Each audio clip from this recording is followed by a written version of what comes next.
Notre secours est dans le nom du Seigneur qui a fait le ciel et la terre. La grande finale du livre, là où l'histoire bascule pour passer de la victoire militaire, déjà racontée dans l'épisode précédent, à la louange, à l'action de grâce, à la glorification de Judith. Une partie précieuse parce qu'elle révèle le sens théologique de tout le livre. Vous aurez, après le couronnement de Judith par le peuple, le grand cantique de Judith. J'attire votre attention dessus parce qu'il va durer 17 versets et que le cantique de Judith fait partie des plus grands cantiques bibliques. Vous aurez eu le cantique de David, vous aurez eu le cantique de Moïse, vous aurez eu le cantique de Déborah. Là, vous avez le cantique de Judith. Il annonce à sa manière à lui un autre cantique plus tard dans le Nouveau Testament, le Magnificat. Et puis après, on aura un petit épilogue comme dans les contes où on termine en disant « Et ils vécurent heureux et eurent de nombreux enfants ». Sauf que Judith... c'est Judith, et c'est pas tout à fait la Belle au bois dormant. Bon, vous retenez le cantique de Judith, qui sera la pièce maîtresse au milieu, d'accord? Judith, suite et fin.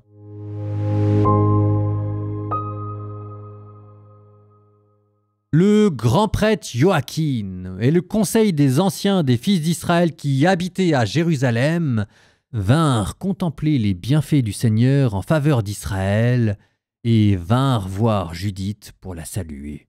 Lorsqu'ils entrèrent chez elle, tous la bénirent d'une seule voix et lui dirent « Tu es la gloire de Jérusalem, tu es l'orgueil d'Israël, tu es la fierté de notre race. Tout cela, tu l'as fait de ta main. En Israël, tu as fait ce qui est bien et Dieu y a trouvé sa joie. Sois béni par le Seigneur souverain de l'univers pour la durée des siècles. » Et tout le peuple dit « Amen ». Tout le peuple ramassa le butin du camp des Assyriens pendant 30 jours. On donna à Judith la tente d'Holoferne avec toute son argenterie, les lits, les récipients et toutes ses affaires. Elle les prit, chargea elle-même sa mule, attela ses chariots, y entassa le tout. Les femmes d'Israël accoururent toutes pour voir Judith et la bénir.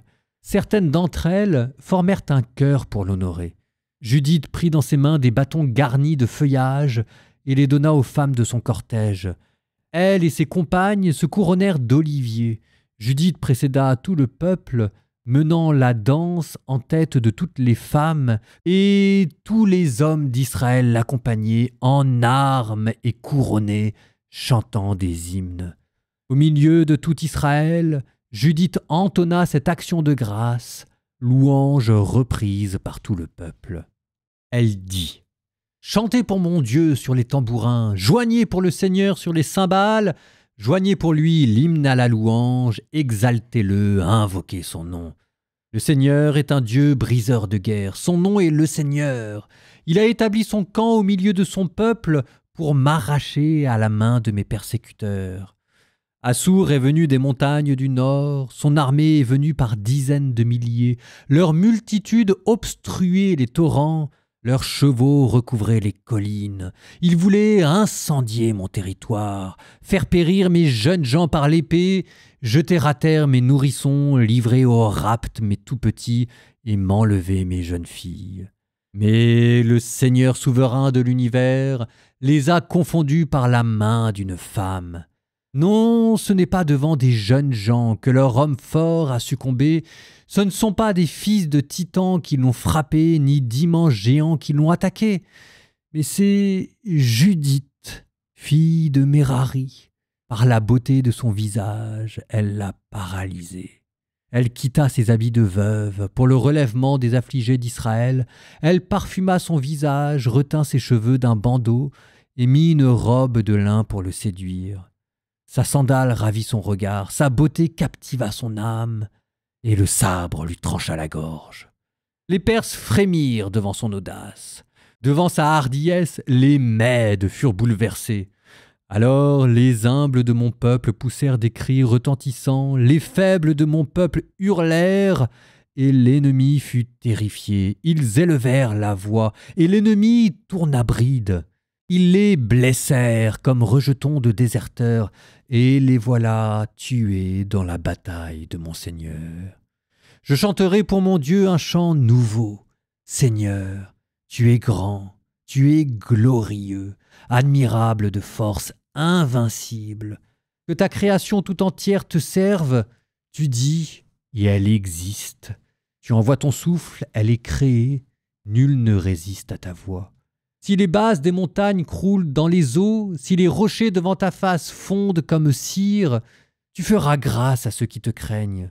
Oui, tout sacrifice d'agréable odeur est peu de choses, encore moins toute graisse pour l'holocauste en ton honneur. Mais celui qui craint le Seigneur est grand, plus que tout. Malheur aux nations qui se dressent contre ma race. Le Seigneur souverain de l'univers les châtiera au jour du jugement, qu'ils livrent leur chair au feu et au ver. Dans cette épreuve, ils pleureront à jamais.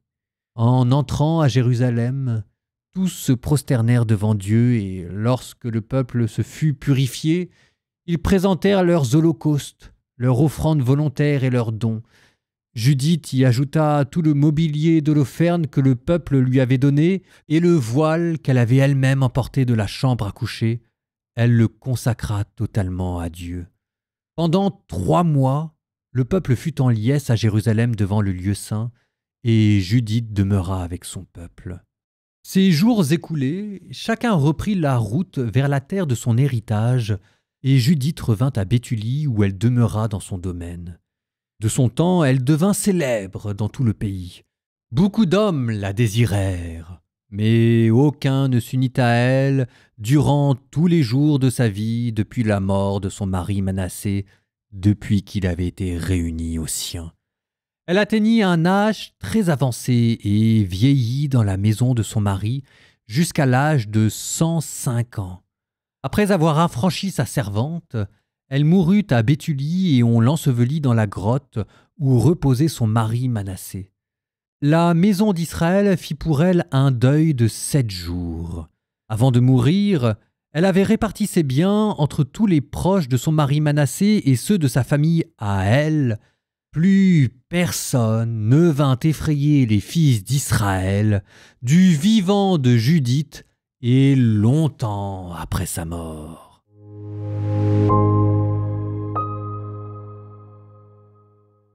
On a commencé avec Judith, oui, mais Judith glorifiée. Quand les Israélites revinrent du carnage, ils se jetèrent sur le camp, s'emparèrent du butin. Les prêtres prirent une part pour Dieu et ils offrirent des couronnes à Judith. Le signe de la royauté symbolique. Pendant tout le livre de Judith, on n'a parlé d'aucun roi à Jérusalem, mais ici il n'y a pas de roi, en tout cas il y a une reine. Une reine politique, moi c'est pas sûr, même si on voit que tous les anciens du peuple, même le grand prêtre Joachim est venu reconnaître Judith. En tout cas une reine spirituelle.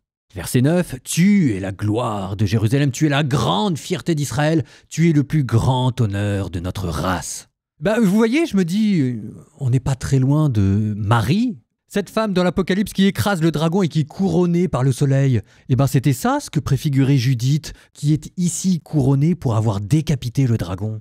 Quand on parle de la royauté spirituelle de Marie, reine des anges, reine du ciel, il y avait Judith avant elle. Quand on parle de Marie, symbole et incarnation de l'Église, avant elle, il y avait Judith, la gloire de Jérusalem.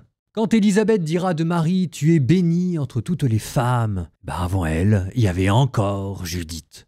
Alors c'est sûr que c'est une autre vision de Sainte Marie.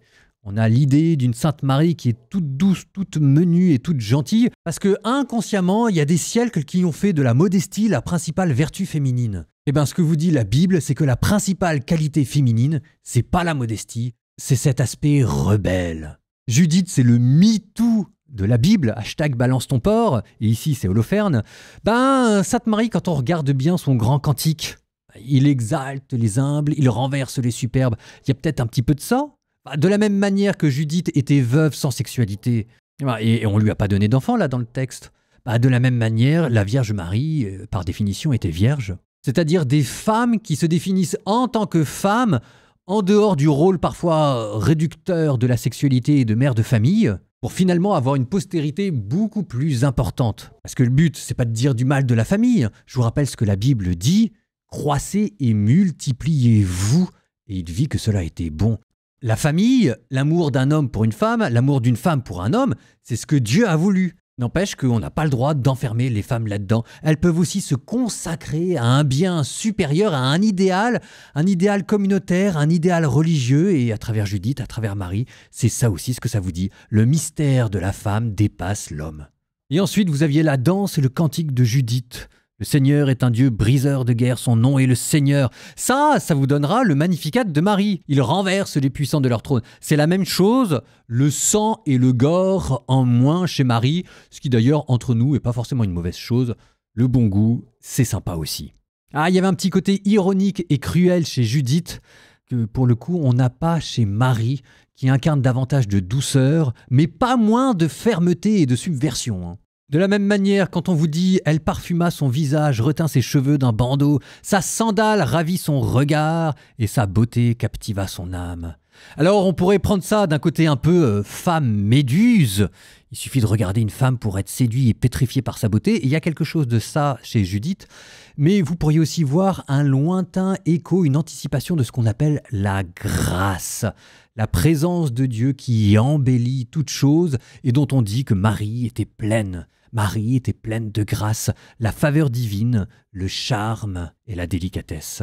Bon, et on pourrait multiplier les rapports et en même temps les déplacements. Vous voyez par exemple, Judith terrasse un tyran invincible. Non par l'épée, mais par la ruse, la prière et la maîtrise de soi. De la même manière que Marie va terrasser la mort et le diable, non pas par les armes, mais par la puissance de sa foi et son humilité. De la même manière, Judith va décapiter la tête de l'oppresseur, là où Marie, nous dit le livre de l'Apocalypse, va écraser la tête du dragon. Judith qui refusera de se marier, Marie qui restera perpétuellement vierge. Les deux sont des femmes, au sens eschatologique, au sens parfait du terme. Marie, la femme couronnée des 12 étoiles, l'image de l'Église. Judith couronnée par le peuple et qui préfigure la victoire sur le dragon. Oui, au total, dans ce livre de Judith, vous voyez, il y a plus qu'il n'y paraît. Il y a toute une analyse psychologique des mécanismes cachés de domination qu'il peut y avoir entre les hommes et les femmes et de réduire finalement des conflits entre civilisations à quelque chose finalement d'un peu ridicule, mais réel, des histoires d'égos blessés. Et derrière, les femmes qui reprennent enfin leur revanche sur le patriarcat et une femme en annonçant une autre.